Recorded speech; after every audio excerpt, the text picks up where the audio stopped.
I wonder if this is going to be a popularity poll arc. Won't that be nice?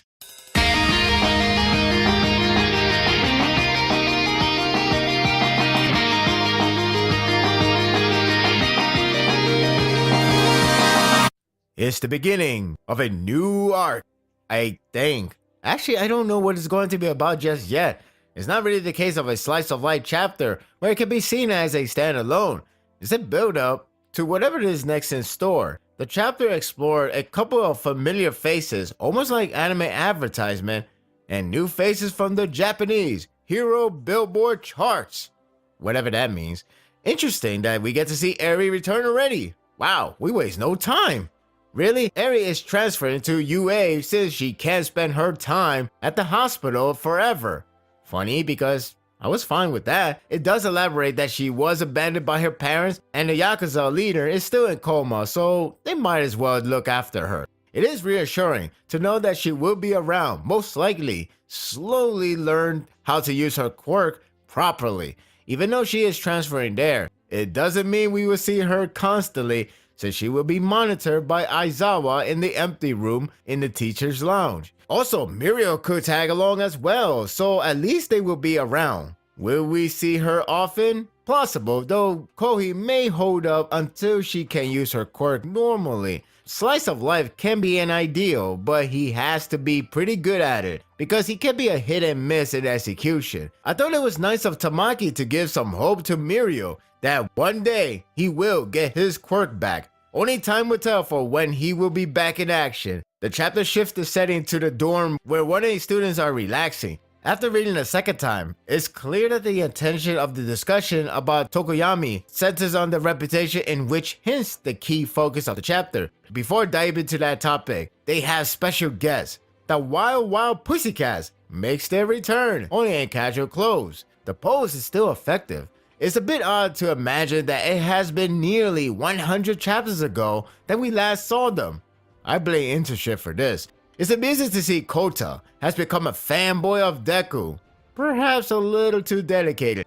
Although Deku doesn't have official merchandise, Kota wanted to replicate him with matching shoes. Hey, it could have been worse. It's good to know that Deku has a fan. It's also good that Ragdoll is going back to work, but as an office lady. It's the least she can do since quirkless and such. All for One makes a cameo by mentions. Basically, the heroes want to investigate him to uncover the quirks he has taken and such. It's probably for the sake of extracting everyone's quirk out of him, but he's provoking them to be released in order to do so. Of course, that would be suicidal, so that option is a huge no.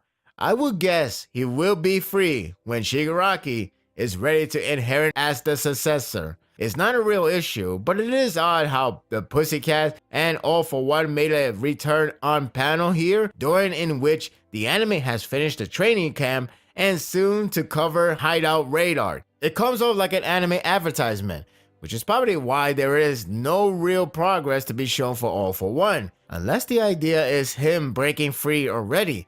Feels too soon though. It's no secret that mangaka tends to insert a reference based on the current event. It could be a huge coincidence, but regardless, it's fine to bring the group back for status update anyway. It's appropriate fit for them to engage the main focus of the chapter.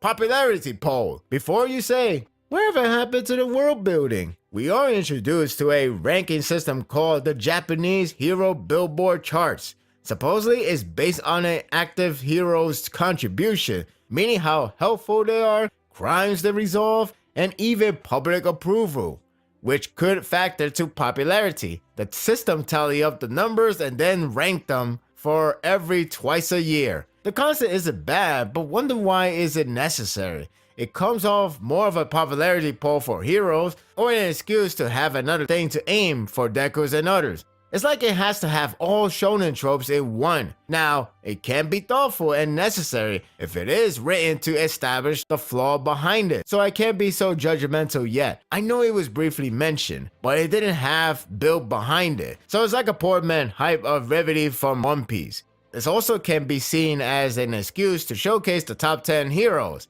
and I'm fine with that. Ryukyu is ranked number 10. Honestly, I felt like her line about not living up to the hype, paraphrasing here, shows self-awareness. Yorimusha, the armor hero, is next. Looks like a wise old man. Number 8 is someone I would like to see more just for a good laugh because it's Wash, the washing hero. He's basically a laundry machine. I want his backstory. Kamui is ranked number 7. I wonder if we will get to see him in action like in an arc. Too bad for Mount Lady to rank lower than him. Despite her last action, she had to deal with karma. Crush, the shield hero, is next. Looks like he has sheer respect for All Might like a fan. I'm only guessing by his tier and line. Number 5 is the rabbit hero Miracle, who seems to think solo is the way to victory. Edshot is next, and he's a ninja. I do like the design though. Interestingly, Best Genus is at number 3 despite having no quirk. At least we can't treat this like power level. At least I hope so. Number 2 is the wing hero Hawks. Tokoyami was interning with him, so it's no wonder the popularity discussion happened in the first place. Lastly, the number 1 hero is in Denver, now sporting a new costume. He's no longer a placeholder. He's the real deal. The question is, how can he maintain the prestige? We'll see how long he can last. Overall, it was a decent chapter. I like the aftermath with Eri transferring to UA, which means her time to use her quirk in good hand is in slow progress. It's good to see the old characters back with an update, including Deku, garner a new fan. The art is pretty decent, mainly on the introduction portion. While it's difficult to care about the ranking system due to the lack of ground, at least it's neat to see new heroes. I can't exactly make it out of them outside of their design and one line, but in due time, we'll get a better view. After last time, I have a bit difficulty to get excited for new heroes. I hope whatever this new arc heads to, it will revert back to excitement. And that will do it for the review. I hope you enjoyed this one. Probably best to wait for the next chapter to figure out where we're heading next. I wonder if we're gonna stay focused with Deku still. I mean, it'd be a nice change of pace if we focus on a different character. I thought that was going to happen earlier with Bakugo, but it didn't happen exactly for so long. But we'll see when the next one unfolds. What do you think of the chapter? Share your thoughts in the comment section. If you like this and want more of this, subscribe to my channel, and my world will be yours to stay. Until next time, take care.